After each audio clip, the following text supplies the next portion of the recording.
सच साहब जी, मेरे सभी भक्त भाइयों को, बहनों को, बेटा बेटी को, माता पिता को भक्तमती की सच साहब जी। तो आज हम सुनेंगे संत रामपाल जी महाराज के सत्संग में। गुरु जी हमें बताते हैं कि हम पहले सभी इंसान सतलोक में रहते थे। हम अपनी ही गलती के कारण यहाँ नरक भोग रहे हैं।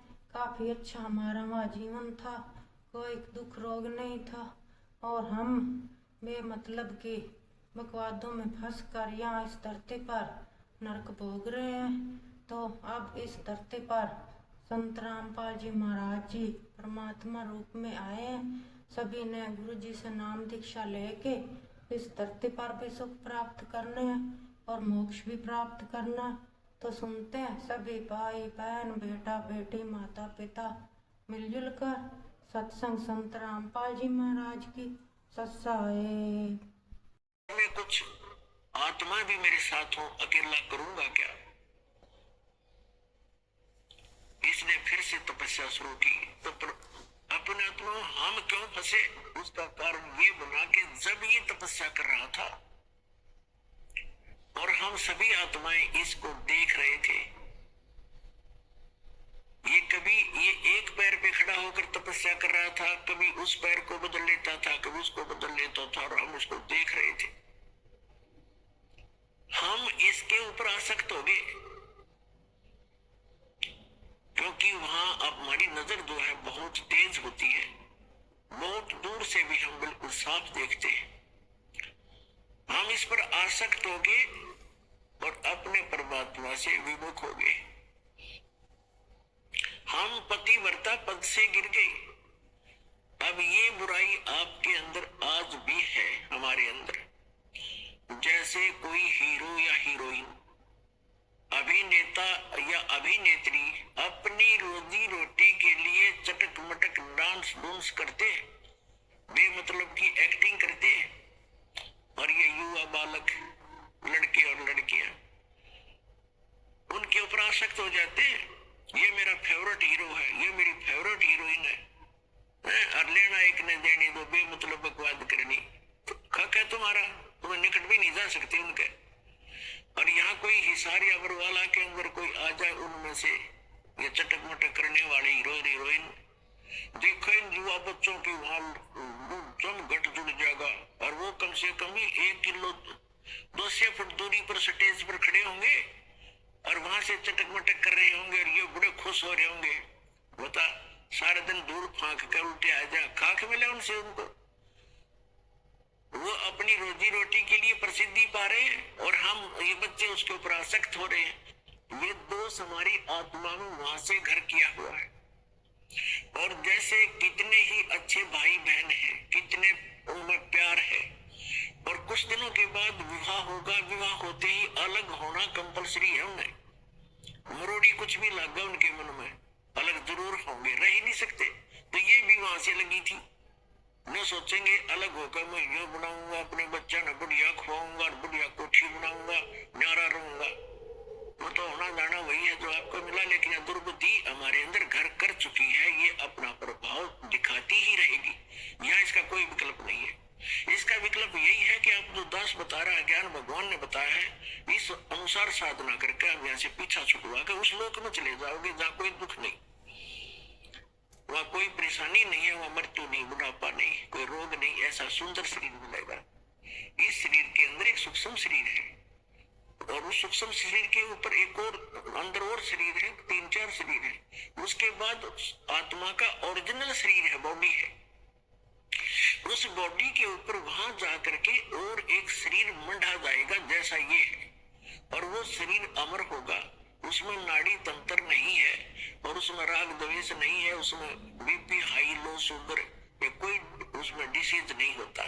इतना सुंदर शरीर मिलेगा। और पहले हमें वही प्राप्त था, वो हमारा, हम आके इसमें फंस गए हैं। अब इस ज्योत स्वरूपी निरंजन ने अपने साथ कुछ आत्माओं को लेने के लिए फिर तपस्या शुरू की। जब इसने तीसरी बार जो तपस्या शुरू करी, तब परमात्मा ने पूछा कि ज्योत निरंजन अब क्या मांग रहा है जो मांगा तो दे दिया।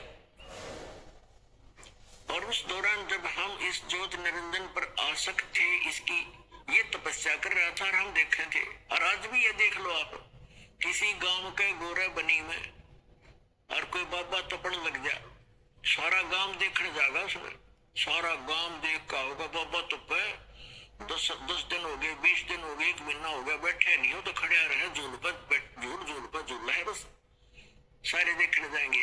बता कोई बात हुई? अब जैसे एक आदमी लड्डू खाओ मान लीजिए, और दूसरे उसने देखने जाओ लड्डू खाओ, हो देख लड्डू खाओ, क्या तो गया, फिर कहता आप भी खाओ जब पेट भरे। तो इस तरह की जो बुराइयां हैं ये हमारे वहां से घर करी हुई है, और वही हमारे अंदर आज ये हमें परेशान रखती हैं, उसी तरह हम क्रिया कर रहे होते हैं। अब क्या हुआ कि परमात्मा ने बीच बीच में जब हम उसको देख रहे थे, उसकी तरफ हमारी आसक्तता बन गई थी, ज्योति निरंजन की तरफ, सरपुरुष की तरफ, तो परमात्मा आकाशवाणी किया करते थे कि बच्चों तुम ना देखो इसको, अपना मस्त रहो और इसको अपनी क्रिया करने दो। हम क्या करते रहे, ये आदत अपने यहाँ भी है कि हम ऊपर से तैसे हो गए जैसे बिल्कुल हम नहीं देख रहे, पर अंदर से कसम जो की तो बनी रही। इसकी चाह हमारे हृदय में घनी बन गई, हम आसक्त हो गए इस पर बुरी तरह, और वो अंतर्यामी जान गया कि इनका ये नाश निकट है, ये मुझसे भी धोखा कर रहे हैं, मुझे भी ऊपर से दिखा रहे हैं कि हम नहीं देख रहे हैं और अंदर से उसको चाह रहे हैं। तो हम पति भरता पद से गिर गए। तो परमात्मा ने कहा कि बोल भाई, तो परमात्मा ने हमें वहां से निकालना अनिवार्य समझा। इस प्रकार जैसे सेब विक्रेता होता है, सेब ये फ्रूट, और वो क्या देख, उसको वो सेब कितनी प्यारी होती है और एक सेब कितनी कीमती होती है। अब उसको देखता है कि जो सेब डिफेक्टिव होगी, भले ही वो कितनी कीमती भी थी और प्यारी भी थी, लेकिन वो रखेगा नहीं उनमें, उसको उठा के कूड़े में फेंकना उसकी मजबूरी है, ना तो औरन खराब कर दी वो। तो इस प्रकार हम वो डिफेक्टिव सेब हो गए उस भगवान के, उनकी आत्मा बड़ी दुख पावे है। तो सेब विक्रेता की एक सेब खराब हो जाए, उसको पता है कितना 50-20 रुपए का लॉस हो गया, लेकिन मजबूरी है उसको वहां से फेंकना एक कूड़े में। तो पुण्यात्मा परमात्मा ने हमें वहां से उठाकर इस कूड़े में डालना अनिवार्य समझा, ना औरों को खराब कर देते। तब परमात्मा को मालूम था, तो परमेश्वर ने कहा कि जो स्वरूपी निरंजन तीसरी बार किस लिए तप कर रहा है? तो उसने कहा कि भगवान मुझे कुछ आत्माएं दे दो। तो परमात्मा ने कहा भी मैं आत्मा नहीं दे सकता, क्योंकि ये मेरे अंश हैं, मेरे शरीर से निकले हैं, वचन से उत्पन्न हुए हैं। अपने आत्मा जिस माँ से किसी बच्चे ने जन्म दिया हो, उसकी ममता उसको पता होता है। एक माई का ऐसा लड़का हुआ कति अपंग सा, और उसमें भी उसकी इतनी गजब की ममता होती है, बेशक वो कैसा ही है लेकिन उसकी आत्मा उसमें फंसी हुई होती है। इसी प्रकार वो परमात्मा कहते हैं कि ये सभी आत्माएं मेरे से उत्पन्न हुई, मेरे शरीर से निकली, वचन से हो, जन्म हो, वो भी उतने प्यारे लगते हैं जिसके वचन से उत्पन्न होते हैं, उसको उतने ही प्रिय होते हैं। तो परमात्मा ने कहा भी मैं ऐसे नहीं दे सकता, ये मेरी आत्मा है, तो इनको दुखी करेगा, तो इनको परेशान करेगा वहां पर। तो इसने कहा कि नहीं, मैं सत्य का राज करूंगा, मैं किस जैसा जो कर्म करेगा उसको वैसा ही फल दूंगा। परमात्मा ने पहले तो इससे हाँ भरवाई, फिर कहा भी देख ले, पर एक बात है, उनसे पूछ ले, जो सब इच्छा से जाना चाहता हो तो चले जाएगा, मैं आज्ञा नहीं दूंगा उनको जाने की, जब तक वो स्वयं डिमांड नहीं करेंगे। तो ज्योति निरंजन ये सरपुरुष आपके पास, हमारे पास आया। हम जब हमारे पास आया तो जैसे कोई हीरो आ जाता है तो चारों तरफ बच्चे कैसे इकट्ठे हो जाते हैं, ऐसे हम चारों तरफ उसको झूम के, उसने कहा कि मैंने पिताजी से तपस्या करके अलग से द्वीप, अलग से ब्रह्मांड प्राप्त किए, स्थान प्राप्त किया है, क्या मेरे साथ चलोगे तुम? हम तो पहले तैयार थे। तो हमने सब ने कह दिया कि चल पड़ेंगे, यदि गुरु जी पिताजी आज्ञा दे देंगे तो हम चलेंगे, हम तैयार हैं। तब परमेश्वर के पास जाकर के ज्योत निरंजन ने कहा कि जी कुछ आत्माएं मेरे साथ जाने को तैयार है, पर आपकी आज्ञा चाहते हैं। परमेश्वर ने कहा, सत्यपुरुष ने, कबीर जी ने, कि चल मेरे साथ, मेरे सामने जो हाँ भरेगा तेरे साथ जाने की तो मैं अलाउड करूंगा। तो जो ही परमात्मा और वो ये सरपुरुष आए हमारे पास, तो परमात्मा ने कहा कि बोल भाई कौन आत्मा इनके साथ जाना चाहता है, अपना हाथ खड़ा करो। अब हम आगे थे, चारों तरफ से परमात्मा के आदेश से वहां बैठ गए। सेकंड में वहां सारा काम होता है, बैठ गए पूर्व सूत्र में।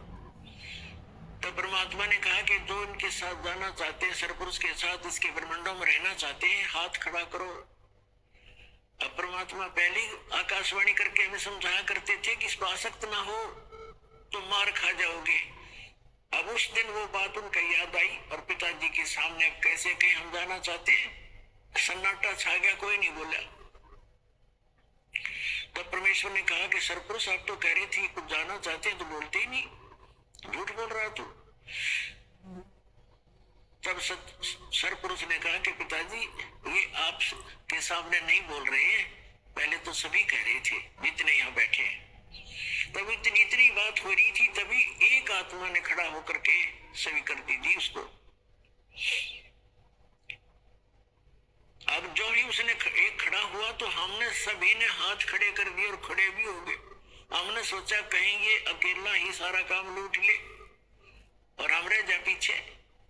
देखा देखी सारे खड़े हो गए, जितने यहाँ फंसे हुए हैं, चींटी बने हैं, हाथी बने हैं, कुत्ते बने हैं, गधे बने हैं, सुअर बने। तो पहले हम सभी मानो, सभी प्रहार में तो हम वहां से आए, हम वहां सभी मानव शरीर से हमारे। तो परमात्मा ने कहा ठीक है ज्योत निरंजन यानी सरपुरुष तू जा अपने लोक में, 21 ब्रह्मांडों में जा। जिसने तेरे साथ जाने की स्वीकृति दी है उनका मुझे सब मालूम है, मेरे पास उनके सब कोड वर्ड नंबर उपलब्ध हैं। इन सबको मैं भेजूंगा, पर नू का नू लापड़दा नहीं भेज सकता।